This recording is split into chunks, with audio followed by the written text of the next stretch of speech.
दोनों झंडे, चलो आपने दिखाया कि रैली में आए हैं। अब ये देखो आपकी ये दोनों झंडे अगर एक हो जाएं, ये दोनों नेता एक हो जाएं, जिनके झंडे मेरे हाथ में लग रहे हैं, तो मुझे ऐसा लगता है लहरा दीजिए, कुछ बचेगा ही नहीं। लहरा रहे ना, लीजिए लीजिए।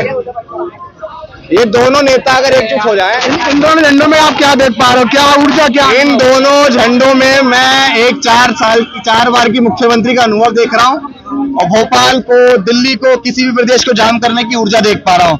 यहाँ लगे हुए हैं इन दो झंडों के साथ साथ हमारे समाज के और भी पॉलिटिकल लीडर हैं। मेरा सबसे निवेदन है कि 2024 के इलेक्शन तक आपस के मतभेद भूल के आप एकजुट होकर, दुश्मन बहुत मजबूत है, वो अपनी विचारधारा को बहुत मजबूती से स्थापित कर रहा है। मैदान में बहुजन नेताओं को एक करने के लिए फिलहाल बात करेंगे। सर कितना किलोमीटर चल रही है आप? मेरा सफर मुझे ऐसा लगता है कि करीब हम लोग 900-1000 किलोमीटर चल रही है अभी तक। 1000 किलोमीटर? हाँ। क्या देखा आपने? आप एक आंदोलन लेके चल रहे हो कि मायावती और चंद्रशेखर एक आए, कैसे कर पाओगे आप?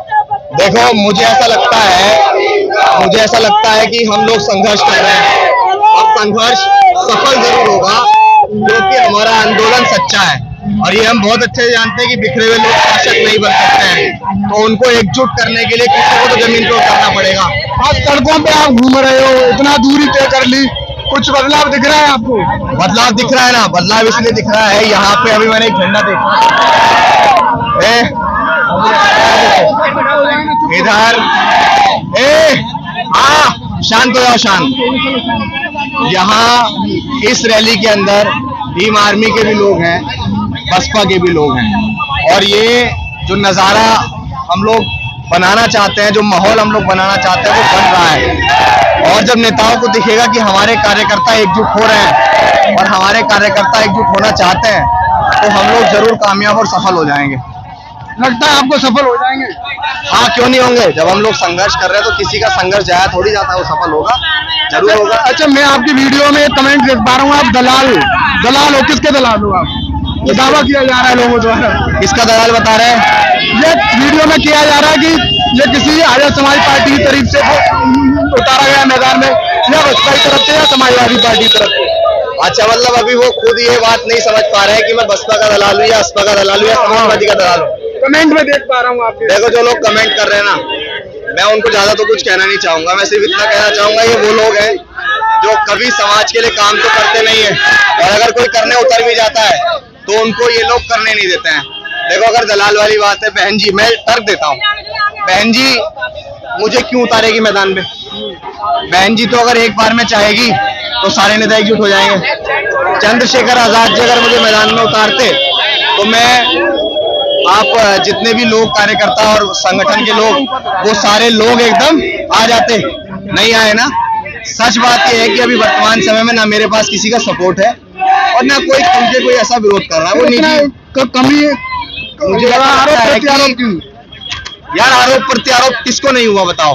बाबा साहेब अम्बेडकर ने समाज का काम किया। इसी आगरा के अंदर बाबा साहेब अम्बेडकर ने कहा था, बाबा साहेब अम्बेडकर ने कहा था कि मुझे मेरे समाज के पढ़े लिखे लोगों ने धोखा दिया। मान्यवर कांशीराम साहब को समाज के लोगों ने काले झंडे दिखाए, लेकिन आज दुनिया उनको पूज रही है।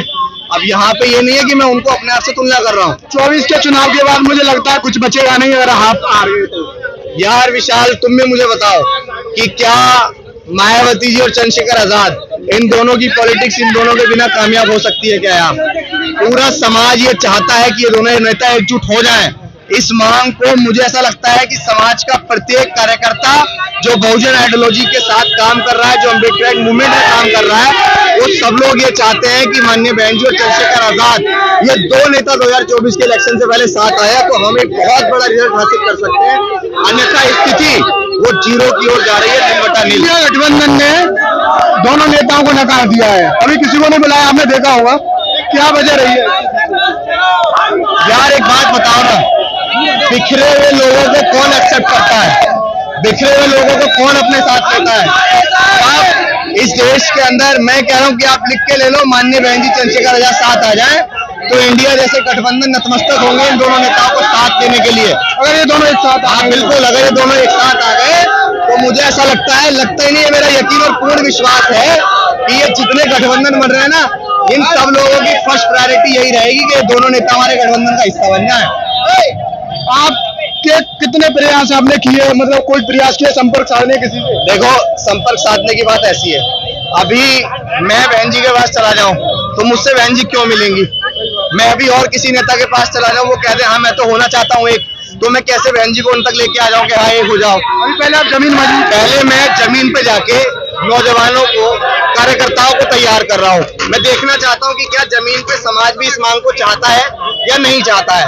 और जब हमें ये एहसास हो जाएगा कि हाँ जिस चीज को मैं चाहता हूँ समाज भी जमीन पे उस चीज को चाह रहा है, तब हम बड़े लेवल पे अपनी चीजों को लेकर तमाम प्रत्येक नेताओं के यहाँ जाएंगे। आपने जो बीड़ा उठाया है, ना आप पे संसाधन है, ना कुछ है, ना गाड़ी भी नहीं है आपको किराए, तो आप किस तरीके से मंजिल तक पहुंचा पाओगे? यार ये बताओ, 6000 सालों से जो समाज गुलाम था उसको डॉक्टर अंबेडकर ने कैसे स्थापित किया? कैसे? क्योंकि उनके पास दृढ़ संकल्प था, उनके पास कुछ कर्ज गुजर जाने की क्षमता थी, उनके पास संसाधन नहीं थे, उसके बाद भी 32 डिग्रियां हासिल की ना, उनके पास कुछ भी नहीं था, जब नई बाल भी नहीं काट रहा था, सारी चीजें नहीं थी, उसके बाद भी वो उस स्थिति में है कि उन्होंने भारत देश का संविधान लिखा। तो आज अभिषेक के पास तो फिर भी इन नौजवानों का प्यार है। ये दोनों झंडे, चलो आपने दिखाया कि रैली में आए हैं, अब ये देखो आपकी ये दोनों झंडे अगर एक हो जाएं, ये दोनों नेता एक हो जाएं, जिनके झंडे मेरे हाथ में लग रहे हैं, तो मुझे ऐसा लगता है लहरा दीजिए, कुछ बचेगा ही नहीं। लहरा रहे ना, लीजिए लीजिए। ये दोनों नेता अगर एकजुट हो जाएं, इन दोनों झंडों में आप क्या देख पा रहे हो, क्या ऊर्जा, क्या? इन दोनों झंडों में मैं एक 4 बार की मुख्यमंत्री का अनुभव देख रहा हूँ, और भोपाल को, दिल्ली को, किसी भी प्रदेश को जाम करने की ऊर्जा देख पा रहा हूँ। तो मुझे ऐसा लगता है कि जब अनुभव और ऊर्जा एकजुट हो जाएगी तो किसी भी चीज की आवश्यकता समाज को नहीं पड़ेगी। ये लहराओ, लोग झंडे पकड़ो, इसके पास से बहुत अच्छे लोग। आप संगठन बनाओगे? मुझे ऐसा लगता है संगठन नहीं, मैं समाज को तोड़ने नहीं आया हूँ यार। एक 22 साल का नौजवान क्या संगठन बनाएगा, क्या पार्टी बनाएगा? उसके पास पार्टी संगठन बनाने को आखिर है क्या? मेरे पास तो कुछ भी नहीं है यार, बहुत सिंपल सा आदमी हूँ, व्यक्ति हूँ, समाज को जोड़ने का एक प्रयास कर रहा हूँ, निकल गया हूँ मैदान में। बस कोई संभावना नहीं है कभी बनाने की? नहीं, आपका देश में नाम तो यही है, बना संगठन समाज के बहुत है। भीम आर्मी इतना अच्छा संगठन है, हम क्यों?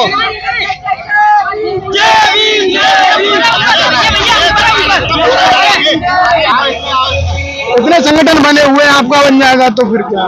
नहीं, मैं तमाम पार्टी संगठनों को एक करने निकला हूँ। वो एक करने का बीड़ा किसी को तो उठाना पड़ेगा ना। दिल्ली कब तक पहुंच पाएंगे? अभी समय निर्धारित नहीं कर सकते हैं, लेकिन पूरा प्रयास है कि अभी तो उत्तर प्रदेश पूरा बचा है, आगरा पहला पहुंचे हम लोग। अभी प्रयास करेंगे कि तमाम जगह पहुंच के एक मॉब बनाएं और नेताओं को मजबूर करें एकजुट होने के लिए। समाज ने आपको क्या दे दिया है वादा, क्या वादा किया? समाज ने मुझसे ये वादा किया है, जब जंतर मंतर हम दिल्ली पहुंचेंगे तो आप बड़ा हुजूम देखेंगे और नेताओं के तमाम पार्टी संगठन के लोग उसमें शामिल होंगे।